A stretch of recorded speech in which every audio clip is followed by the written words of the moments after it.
I would like to thank both of you gentlemen for participating in this social experiment. Before we get into it, I just want to explain the rules to you. So what I'm going to do is read a prompt off of this cell phone. If you agree with the prompt, I want you to remain in your seat. If you disagree with the prompt, I would like you to stand up. This is very, very serious. Just make sure that your answers are correct. Once you've placed them, it is final. Prompt number 1 is, Will's mustache is horrifyingly ugly. Please make your choices.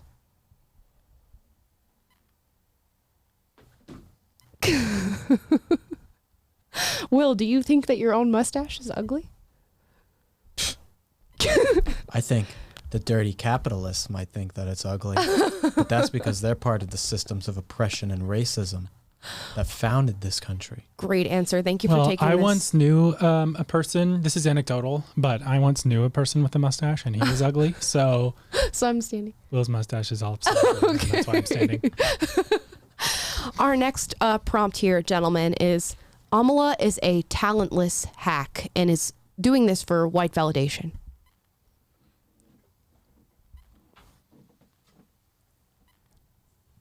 Gentlemen, would you like to explain your answers? Explain? Yes, please explain your answers. You got some explaining to do. You got some explaining to do, man. You know, I've been doing this show with you for the last few months, and I have found that it's really Hot Scott and intern Tyler who carry this show. And if you were to die tomorrow, we'd get on. I do concur. Yeah. Taylor, would you like to explain your answer to the prompt? Well, these Hot Scott and intern Tyler are clearly pulling the strings behind the curtain. So I guess I do have to change my answer. After Will made such a brilliant point, I believe in honest discourse. Middle ground, baby. Wow. Thank you guys so much. And scene. That was absolutely amazing. Let's get into the If show. it's middle ground, should I stand halfway up? Like, Amala's an amazing person. yeah, we don't really think she's doing this for white validation. Yeah. Thank you guys. Although you Nor do have do I. 4 white guys validating you every afternoon. Guess what? I'm 50% white and I validate myself. So I guess I have white validation. Today we are coming at you with a very interesting Thursday special. And this is because Will and Taylor and I are nowhere to be found. We are actually in Nashville for Taylor's wedding. Right. So this is from the past. I do. Everybody give Taylor a big congratulations in the comments down below as well. Well, no, this is Thursday. He doesn't get married until Oh, yeah, tomorrow. that's right. Well, I know, but still, congratulate him. He's getting married. This is going to be like the biggest day of his life. Congratulate him tomorrow. Okay? At this moment, we will be at my rehearsal dinner. Right. I think. And I will be in my Airbnb sitting by myself, maybe reading a book or something while Will and Taylor do that. Reading a book. Okay. What else would I be doing? Watching BET. I don't know. Yeah, I often find myself watching BET. I love a good Medea movie. Medea goes to jail. Whenever that's rerunning, I make sure to catch it. No, I feel that. Great flick. But for today, what we're going to be doing is actually reacting to a Jubilee video out of their Middle Ground series where they bring people from opposing sides, maybe 3 feminists and 3 anti-feminists, and then they'll bring them to ask them prompts and see where they disagree and where they align. So this specific one is going to be, can socialists and capitalists find middle ground? Let's get right into it. We actually aren't looking for a middle ground with capitalism. We're not looking for a lighter, gentler oppression, exploitation, racism. We are seeking revolution. Wow. That's how I start off every conversation, too. We're not looking to find middle ground with you guys. Actually, we want to overthrow your entire system because you're racist and sexist and homophobic. Let's see.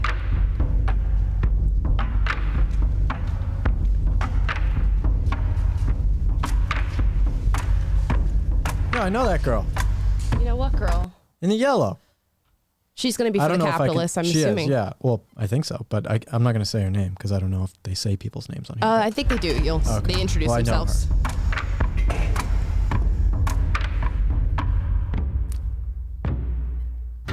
My name is Liberty. I'm studying psychology Yeah, I know at her. UCLA. There you go. She's a Prager Force member. Oh, I've 20 never years met old. Liberty. Older, back in the day. Did Okay. you ever meet Liberty? Never met her. Never heard of her. I'm Sean, I'm 24 years old, and I'm in the Socialist Party. Would you have guessed? No My name's comment. Mimi. 2016, I was the Socialist Party's presidential candidate. I'm Shay, and I'm with the Socialist Party, and I'm 28. My name's Jack. I'm 19. I go to community college. My name's Richard, 19. I go to Cal State Long Beach as a chemistry major with a music minor. Can I get my socialists on the left and my capitalists on the right? You get it? Humans are inherently selfish. Are you guys walking forward on this one? Selfishness is sort of one word for it, yeah. but looking Yeah, out me too. for Wait, you're supposed to walk forward if what? You walk forward if you agree with the statement. If you agree with humans are inherently selfish, you walk forward and you sit down and then they discuss it. And then the people who disagree come in and discuss it. Okay. yourself, your own survival, and your own gain. And of course, that includes the gain of those you love, is one of the main motivators of people.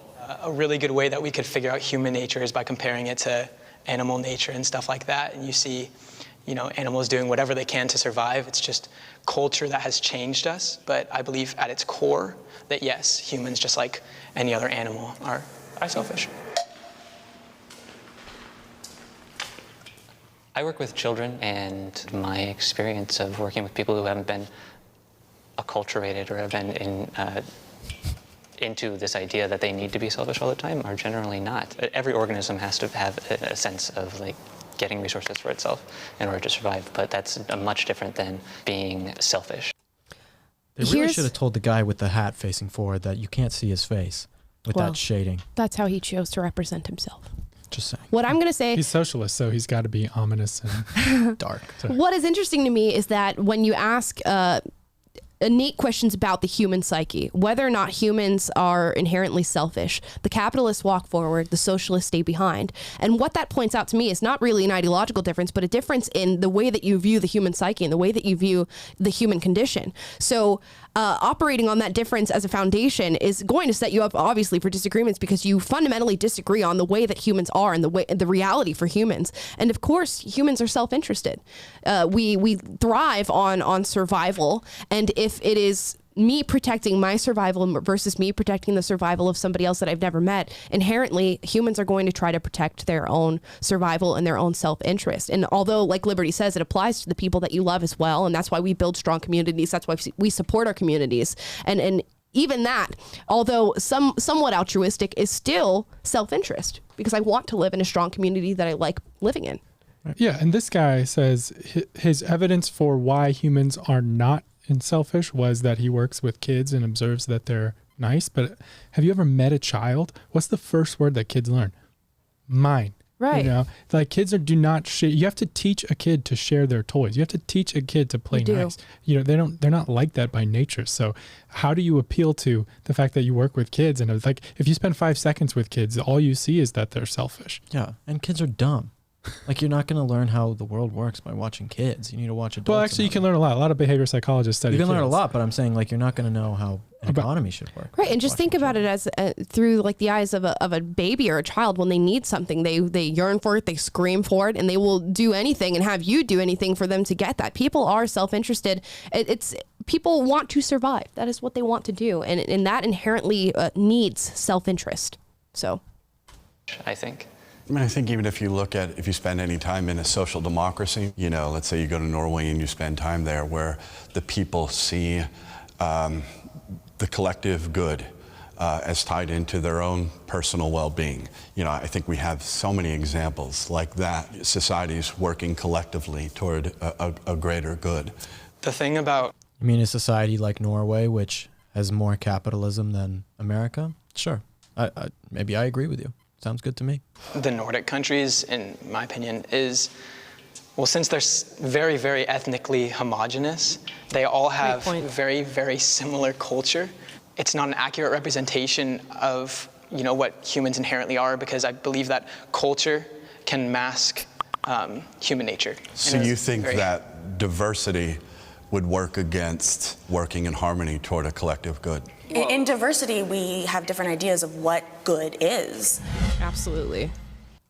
That's something that people fail to recognize, is that those Nordic countries, they are ethnically homogenous, and they do have this sort of assimilated culture where everybody is sort of working toward the same value system, and their culture is very much shared among the people that live there. And that's a bad argument. I don't think it is. No, I hate when conservatives use that homogenous culture, because just because you have a homogenous culture doesn't mean that socialism would work, because these countries aren't socialist. These countries are working towards capitalism. Yeah, they're nationalist. They're more capitalist. They have a shared sense of identity as a nation. No, but that's what makes it work. The capitalist guy was explaining that, so his argument's Democrat, bad. right? That's what I'm saying. Right. We know that they're not socialists. I mean, most people don't, and that's why. And the prime ministers and presidents have come forward and said, do not use us as examples of socialist countries, because that is not what we are. Right. They are very much free market countries with just large social safety nets. They are not socialist countries by any means, but their ethnic homogeneity also contributes to the success of their country.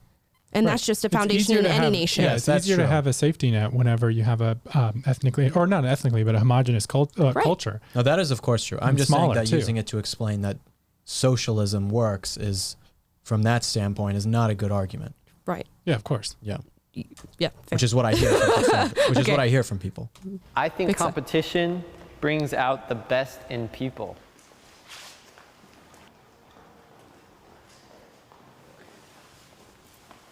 Especially when, we're competing for something like, let's try to create this compound that could help, the masses in some kind of health relation form. You have all these research labs trying to figure out what's the most efficient way to figure out this process. What's the most efficient way to do this? I think we need more of that sort of sense of competition, especially in the sciences and whatnot. We frequently hear about the evils of monopolies. It's because, when you control an entire market, why even bother being better at anything? You've got no competition, you've got nothing to strive for, and no one can choose anything else. I agree with you both on the examples that you gave, but the thing that I'm kind of struggling with, if we're talking about efficiency, quality, then yeah, I think it brings out the best in people, but then again, it tends to bring about greed. Y'all do such a great service. It's a trip to me because, as you're likely aware, that there's this growing support for socialism, an economic system that places people over profit, that you're willing to continue to throw out the same talking points that have failed people so miserably. See, here's what I don't like, and that they so often run into on these middle ground. Those three people were having just a very kind conversation. There was no contention. There was no condescension at all. And then this guy comes in and he goes, well, you do socialism a very great service by throwing out your general capitalist talking points every time you talk. It's just like, be kind and have a discussion about two differing ideas and two differing ideologies. Oh, well, he sees himself as awakened to the Marxist idea of critical consciousness, which is I have achieved an enlightenment that you don't yet have, and so let me enlighten you, and then that's what wokeism is based on. Oh, that's frustrating to listen to and to watch. Again, it's a benefit to us, and I guess we should say thank you. All the neckbeards of the world are saying thank you to the capitalists making these arguments. Nice. If you care about something, if you're passionate about something, you don't need the threat of someone doing it better than you to do the best that you can do. Ask any creative. That is so dumb. That is one of the dumbest things I've ever heard. If I'm sitting here, I make videos. Amala, Taylor, we have a show. If we make a show that sucks, people aren't going to watch it. Mm-hmm. If we have a show and we say, we want to be better than these other people's show, we want more people to view our show, we want our show to be the best, we're going to make the best show. And that's how it works in a marketplace of all these different things. Not everyone can be a winner. Okay? For someone to win, someone has to lose. That's just how the world works. And this has been tested in human geography. And I took a course in this, I think probably in middle school. And it's just foundational to who we are as humans. They've done a test and there's some sort of system, and I forget what the name of it is. And I talk about it a lot. But they had two ice cream vendors. And they set up these two ice cream vendors at opposite ends of a beach. And the beach had a main entrance right through the middle of it. And just through the natural human condition, these two ice cream vendors move towards each other and move to both sides of the entrance. And it's because competition, humans thrive on competition, and it also makes for better product and better efficiency when you are actively being competitive with another person in the market. And that is just how we naturally act.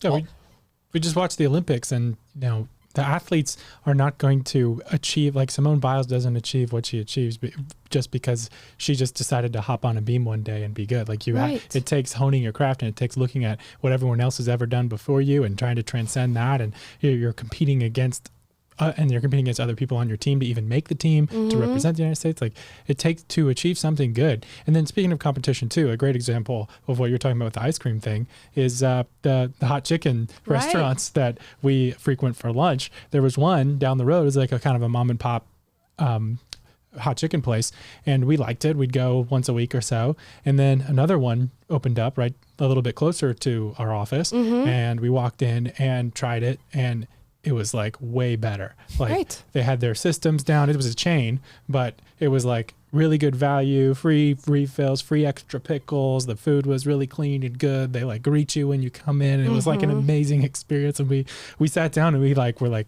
dang, felt kind of bad for that other inferior restaurant because like we liked them, and but you know what? A better product is objectively better. Right. And so what happens? You're going to get rewarded. And it's no coincidence that this same hot chicken place moved a couple blocks down the street. People thrive on competition, and in businesses that present the same product will begin to move toward each other. That is just simply how it works. Competitiveness is also one of the defining traits of masculinity.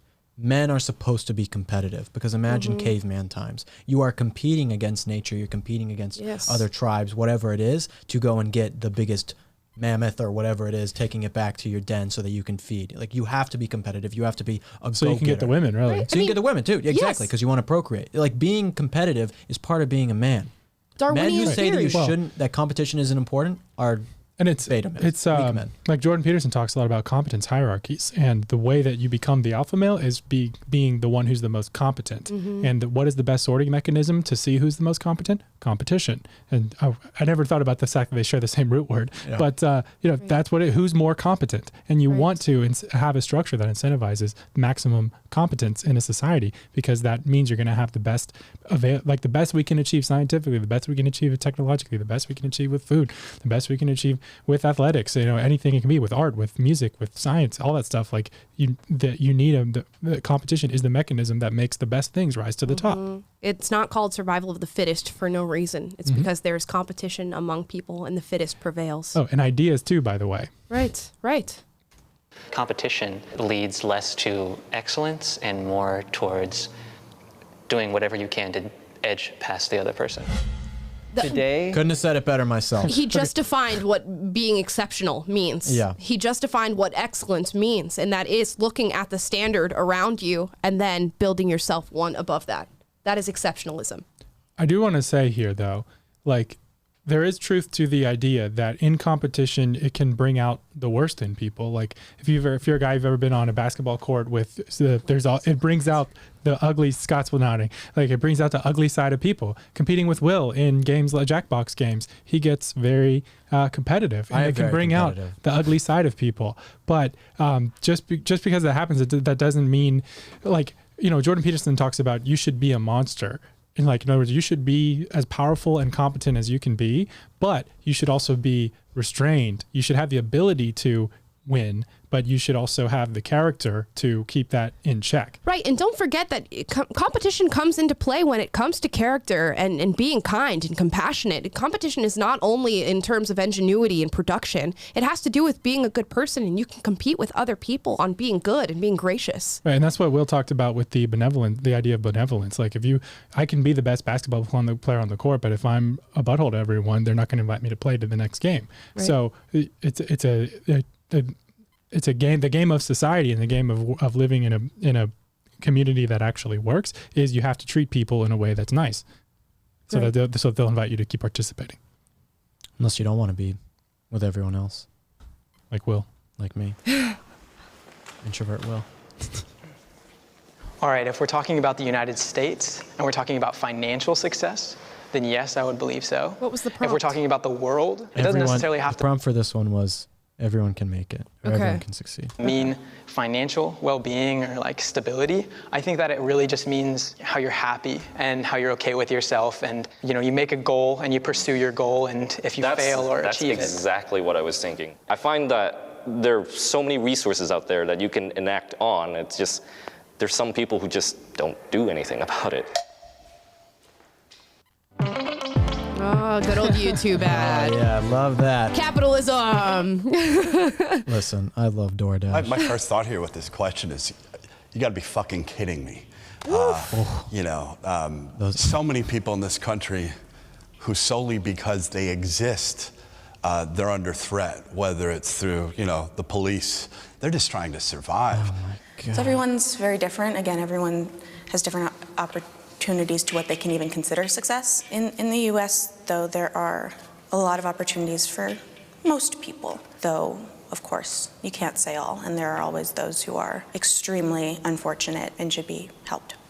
I'm sure every one of us has sat in a restaurant before or a Starbucks. Those people work their asses off. Any of these low-income jobs are not easy, and they work for pennies. If something goes wrong with their car, they're done. If they have a health problem, they're done. You're talking about financial success, though. Success is extremely relative and can be defined in many different ways. In a capitalist society. Dude, some high schooler working at Starbucks who can get insurance from the company, first of all, health insurance from a company that you work for. That's what you're supposed to do. And secondly, he's not working for pennies either. This is like his summer job.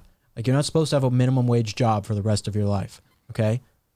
Yeah, my sister works minimum wage and has an apartment, is able to care for herself. She has a car. She makes payments on it. It's fine. She's dying.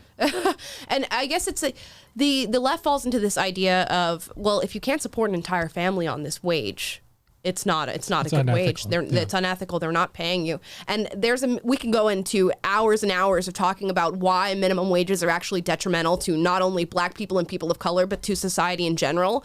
But the idea of a livable minimum wage was never the purpose of creating a minimum wage in the first place. If the kid scooping ice cream at the carnival can't support a family of 4 on his wage, then, this is outrageous. Yeah, I mean, and that's not we need jobs that are at every level of competence, because competence should be rewarded in proportion to the competence that you have, and the low-paying jobs reward a low amount of competence that are required to do that job. Right. But if they you train increase you to be better. yeah, exactly, and that's the whole point. You should be incentivized in a capitalist structure to increase your competence so that you can be increased with a reward. But that's competition, and socialists don't want to hear the word competition. Because then you have to take responsibility for your own life and increase and try to get educated or better yourself. Take to responsibility climb the that ladder. you chose to go and work at Starbucks. Right. Yeah. You chose to go and make other people coffee. That's not my fault that you chose that, okay? Just as a side note, everybody who has arguments on the minimum wage, go and listen to Tom Sowell talk about the minimum wage and why it's detrimental, and your mind will be changed. Anyways. Society that wasn't financial success the most important thing. No. I've worked in the food industry for a number of years, and I can not say that any one of my companions was ever happy to be doing that. Yeah, and if they're going to school. So? I don't care. So get a different job. Get a different job, Get you educated. knucklehead. Become the manager.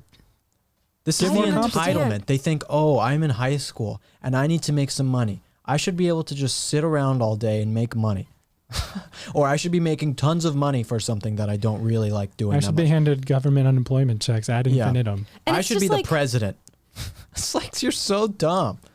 No matter how much money you make, you're not going to be happy doing that particular job. Should we just eliminate that job from the job market because nobody's happy and pleased to be doing it? It just makes absolutely no sense. We also can be happy. You can be fulfilled even if you don't enjoy, your dishwasher, let's say. You can still be fulfilled in your life even if you're washing dishes. There are tons of many happy people who are dishwashers. I'm sorry that you are so entitled that you've never had a real job. I think we've all worked in the food industry, haven't we all? At I worked at Starbucks when I was 15. Okay. In high school. And then look Will like and a I ten. both worked for pizza joints, and it's just I've worked at so many different places. I've Right. worked for all different types of wages, worked for tips, worked for nothing. I mean, all sorts of stuff. This is what's so coupons. reductive about Marxist ideology is it frames everything in terms it makes labor and work about at the end, the be all end all of life. And so unless you have a job that is paying you the wage that you can live off of, and then that job is also making you happy and having meaning in your life, then there's some evil forces oppressing you. And it's Or maybe you just have to hustle sometimes in life and you have to go get a job that you don't like because you're pursuing something bigger than that job. And that's not the be all end all of your life. And you have meaning in going on your journey and building up your confidence and doing what you have to do today to make ends meet because you're actually going somewhere as an individual. But the Marxist frame doesn't really leave room for that. It's all society has to define meaning for you through your work. Right. On top of that, you know, so they're working full time, and on top of that, they're going to school and they're paying school. I would consider that successful if you can go to school and you can maintain your GPA and you can also be working a part-time job and somehow affording your school. Yeah, you're doing well in life. Society It's just ridiculous. should help the underprivileged.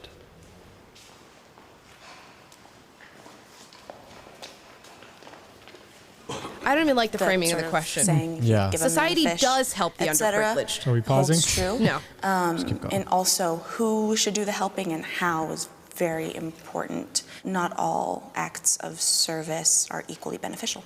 I would agree to that. I myself, you know, I'm sorry to use a personal anecdote here, but I've personally dealt with Polite capitalist, Yeah, it's- angry socialist. Yeah, somebody Every time. somebody who knows how to argue too, because he knows that anecdotal information is not an argument. What a good guy. the fact that, I love him. oh, giving someone this much aid, they become lazy. My father is an alcoholic. So since due to an injury in his leg, he gets SSI. And what ends up happening is he receives enough SSI to the point where he's not motivated to do anything else beyond just going home, drinking a beer or something like that. And I think, yes, people should help people, especially if they're underprivileged or they need the resources to push them. But to what end? That's the fine line. But your personal anecdote only covers the small demographic of the alcoholic. Most of the people Every example you guys have brought up has been specifically about people who are particularly poor when most of the country is lower middle class and up. That's That's not a fact. But that you would focus on this in a city, one, that gives more than half of its budget to the police, in a country that just passed a military bill, a spending bill, that's almost $1 trillion. That money goes to defense contractors. The government paying for things is not capitalism. But we're in a capitalist system. Where the government pays huge amounts of money to the for military. the things you're talking. Yeah, I'm not Right. in favor of those things. How about instead of spending the money on the military, how about putting those back into basic needs? Healthcare, education, housing. I agree. The government taking our taxpayer dollars and funneling it into, they're paying for things that the military explicitly says that they don't need. That's not, capitalism is about prices and transparency and choices. When the government takes our money and buys This it is because actually an they example of decide, capitalism working. that is not, that might system, be what you call capitalism, but when I has to come here saying accumulate. I'm a capitalist, I'm not saying I'm in favor of that. This 15-year-old genius just shocked the entire world. Wow, this 15-year-old genius. Figured out a way to give Teachers hate him. Gosh, I already forgot what I was going to say. What was the prompt again? Well, you're obviously not a 15-year-old genius. Government should, or like the society should help people. Oh, Help. gosh. We're talking about definitions of capitalism. Yeah, I mean, they were the last second, but that Yeah. was the prompt. I hate And the he says, semantic stuff. he says, oh, well, you're using alcohol. You're using alcoholics as a small demographic. Well, let's Every forward example it. they used was an individual Right. imaginary person. And mind you. Liberty luckily pointed that out. But now we're in today's time. Look at what happened during the COVID-19 pandemic and all the stimulus checks and the elevated unemployment checks. That was your test of UBI, of universal basic income in our country. And look at the millions of people who are now refusing to re-enter the workforce. And it's a perfect example of what this young guy just said with his father and the alcoholism. When you give people not only what they need to live, but more than they need to live without expecting any work or any societal contribution in return, they will not give you any work. They will not give you any societal contributions. Yeah, this is what we saw at the Dream Center, with a homeless rehabilitation place that we visited. Mm-hmm. They have it took them years to develop this, but they learned that if you just take someone in and give them free stuff, that's what the government does, and it doesn't improve their life, and then they lose all incentive to advocate for themselves and to get out of drug addiction and to get on a path toward being productive member of society. And so what they do is they implement these structures where, okay, if you're going to have a bed here, you're going to work in one of our departments for 3 hours a day, and we're going to have you go to this rehab, and if we're going to provide all your needs for you, but we're going to hold you accountable as a member of our little microcosm of society. And that puts them on a path of growth to where they're acquiring competence again, and before you know it, they're able to contribute, they're able to serve food, they're able to just work in all these different capacities. And so a lot of them ended up working at the Dream Center, or they get reintegrated into society as a functioning member. And if you don't hold people accountable, then they're just going to take and take and take, and there's no, and I don't really blame you, because it's your fault for creating an incentive structure that allows them to persist in just receiving the free handouts. Yeah. Accountability is everything. Profit and ethics are opposing motives. So I think at its core, to profit, you have to exploit. And again, there is nothing ethical about exploitation. Yeah, I mean, I can't think it, I'm really having trouble thinking of a situation where someone could profit off of something without exploitation being in the mix, and I'm running out of ideas. If you're running a business and you're the one up top, you would obviously walk away with more money if you pay your employees a little bit less. What a dumpster fire of ideas right there. It's just oh my goodness. So intellectually dishonest to say that because we function in capitalism and somebody has to work in order to be paid, and there is a leadership that has to use that work in order to make products and then profit. That is not exploitation. That is exchange. You are exchanging your work for payment, and they are then exchanging their products for money, and that is what gives them their profit. That's what gives you your income. Right. And if they artificially pay you more than your market value, then that cuts into their profit margin and the ability to reinvest those profits into their company and be competitive, because then their competitor down the street is going to be paying their people market value, and that leads their business to fail. And now there's no jobs for anyone. I think that profit and ethics can be intertwined when seen with the corporate social responsibility module. When they treat their employees better, they give them more benefits, they raise their wages, and in turn it motivates the workers to work harder. And treating your employees better than shit is not necessarily ethical. Like, raising the quality does not mean that you've raised it to a sufficient standard. It's an emotional appeal. Employees in America are being treated that badly, except at Amazon. And not even anymore, because now they've been paid more, and because that's been called out and that's been taken care of. Right. To think that working is immediately at its foundation exploitation, it's not.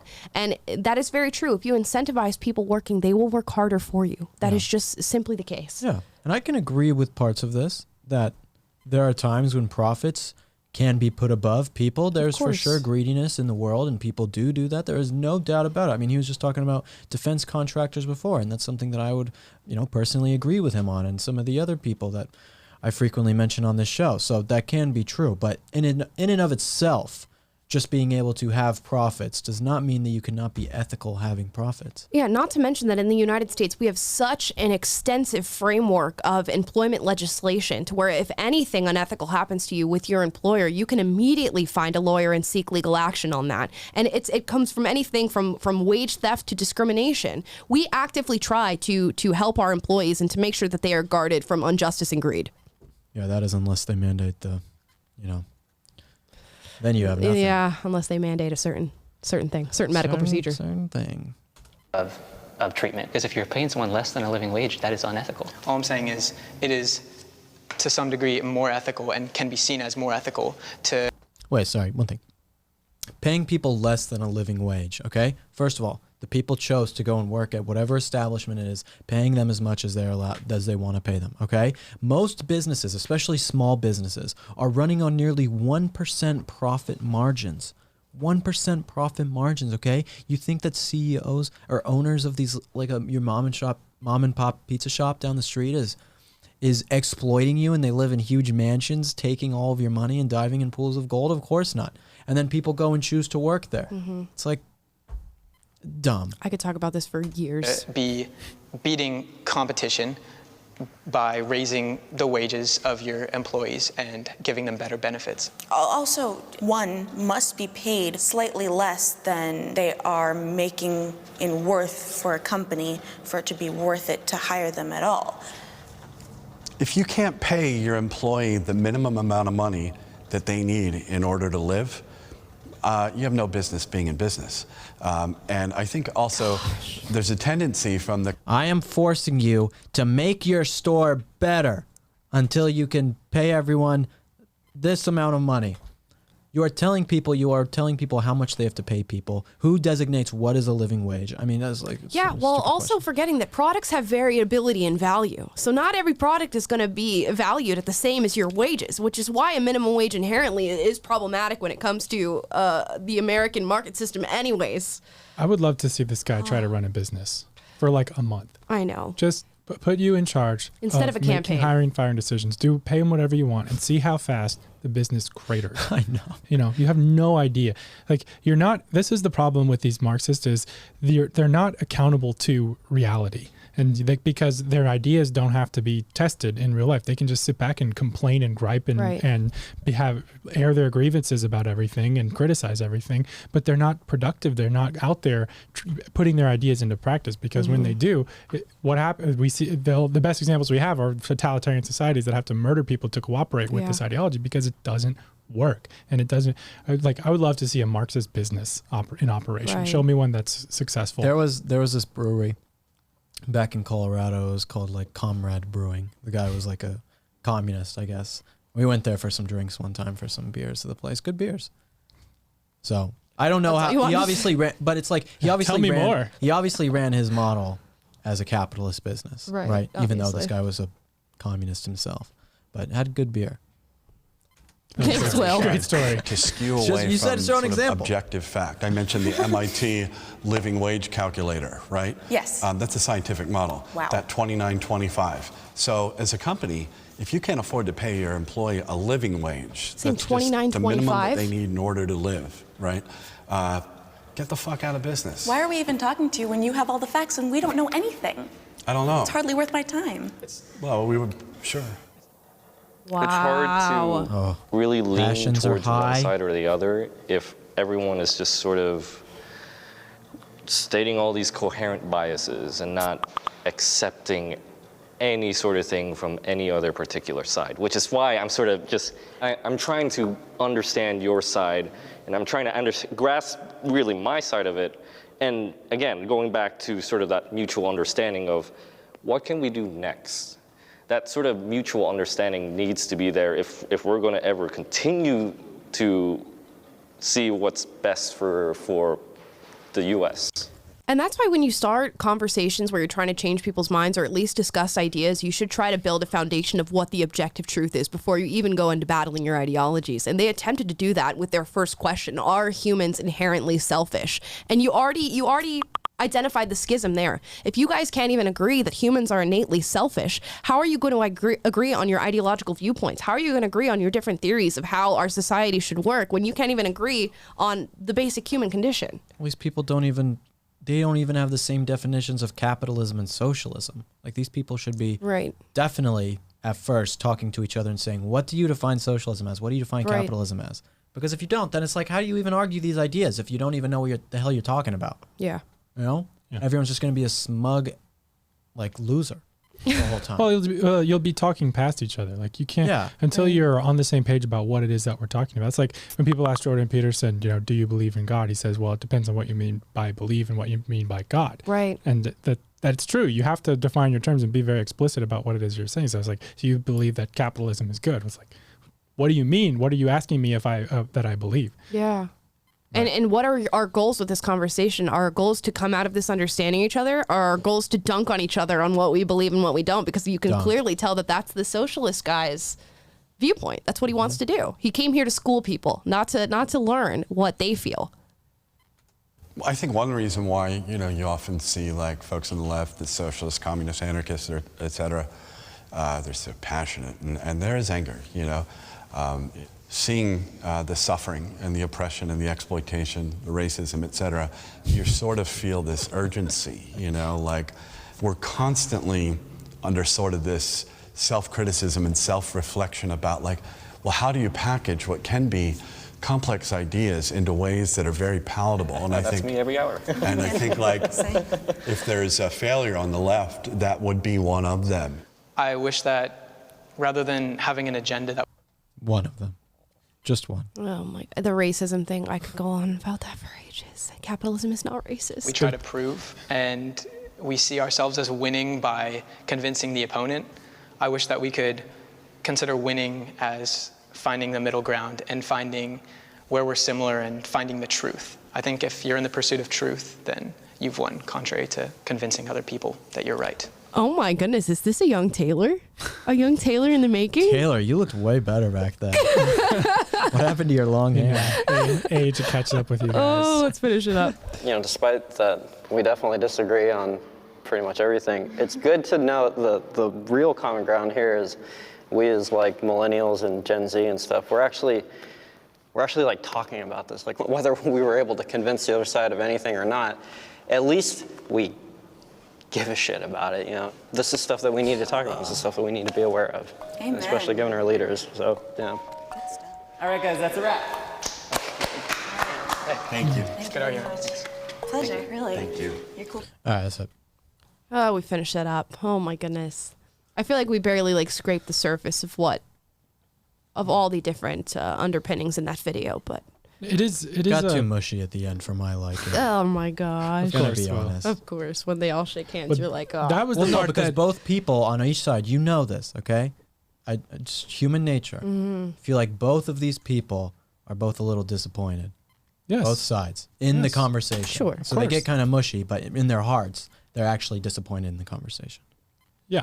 Yeah. But to me, the thing to do is to push harder to establish, okay, let's define truth. Let's define capitalism. Let's define socialism so that we can actually achieve an definitely. exchange of ideas. Because the alternative to that is, well, I sure hope my side wins and I can exert power over you because we don't agree. And so I need to be the one in power because we can't negotiate. Like he said, that's, you know, the democratic society, ideally, you have representative democracy, you have the competition of ideas, you have people who disagree have to negotiate and find a middle ground, and that's just how it is. And or you compete for the best ideas that actually work, and when you're accountable to reality. But so the ending makes me sad because not just that they weren't able to achieve the conversation, but it's a reflective of our society. We're so polarized right now, and people are so incapable. We live in such different worlds that overlapping in the Venn diagram has become so small that it's like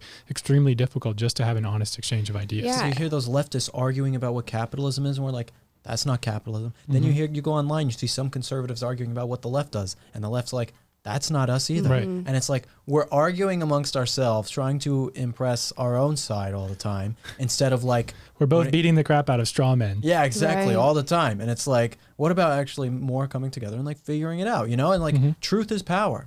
Truth is power, and that's what we should be aiming towards. Like they said at the end, he's like, we want truth and not just worried about dunking on the other person. The way that you really dunk on someone is by having the truth. Yeah. So if you're both battling straw men or don't have definitions right, then you're not going to have any sort of power at all. Yep. That conversation would have been a lot more fruitful, and I think they would have come out with some more if they had walked in with placing that as the basis and finding their objective truths and their agreement on that. But guys, that's the end of the video. Thank you guys so much for watching. If you like this stream, please like, subscribe, click the notification bell to be notified every single day when we go live at 2:30 PST, 5:30 Eastern. And if you don't want to watch our faces, you can listen to us speak on Google Play, on Apple Podcast, and on Spotify. We are going to go enjoy Taylor's wedding, so. Yeah. We're going to see you guys tomorrow from the past. And we're going to be Again. wearing the same outfits. Ooh. Are we? No, we won't. Yeah, we are. We're recording a different thing tomorrow. I thought we were recording a different thing today. What time is it now? What day is it today? It's day is- 4:15. Who are you? Are you speaking Am I from married? the future? Who am I? Yeah, am I I don't married even yet? know my own objective truth. All right, I do. Fine. Thank you guys so much for watching. We will see you tomorrow. Bye. Peace.